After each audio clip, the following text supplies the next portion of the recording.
Hello everyone, and welcome. Starting today, we're going to build your investing foundations together, step by step. Before we ever read a stock or crypto chart, we need the bedrock underneath.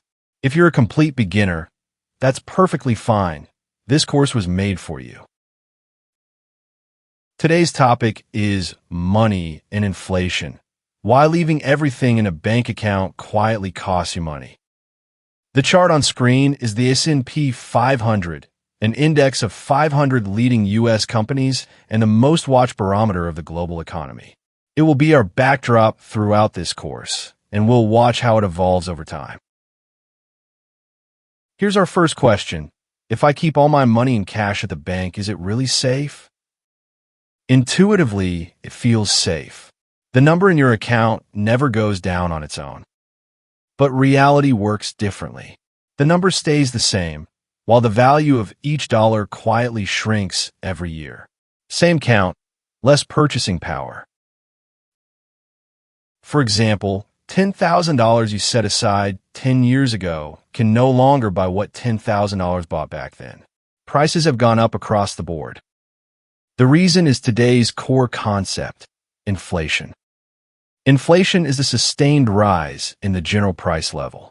As the economy grows, the prices of goods and services keep drifting upward over time. Take a concrete example. A cup of coffee that cost around $3 a decade ago easily costs $4.50 or more today. Same coffee, roughly 50% more expensive. The result? The same $10 bill buys fewer cups than it used to. Economists call this a loss of purchasing power. Your money count stays the same, but what that money can actually buy keeps shrinking. Just as this economic index climbs over the years, the price level climbs too. Let's put numbers on it. The U.S. Federal Reserve targets about 2% inflation a year, and in recent years, actual U.S. inflation has mostly run between 2 and 3%. It even spiked above 9% in 2022. If prices rise 3% a year, your purchasing power falls to roughly 84% after just 6 years. By the rule of 72, it takes only about 24 years to lose half. Concretely, $100,000 parked in cash today buys only about $50,000 worth of goods 24 years from now. Doing nothing is not a neutral choice, it's a slow loss.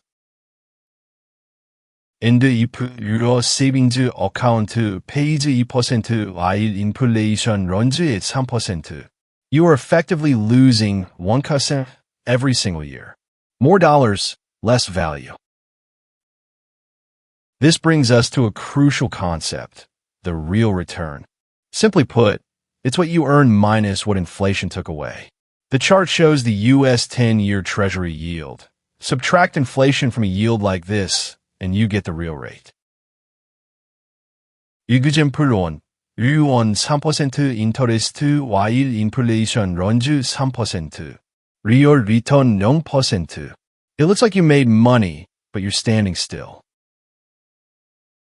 Example 2.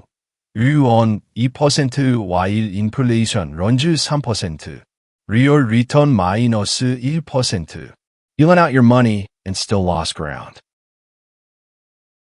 That's why you should never judge a savings rate or a bond yield in isolation.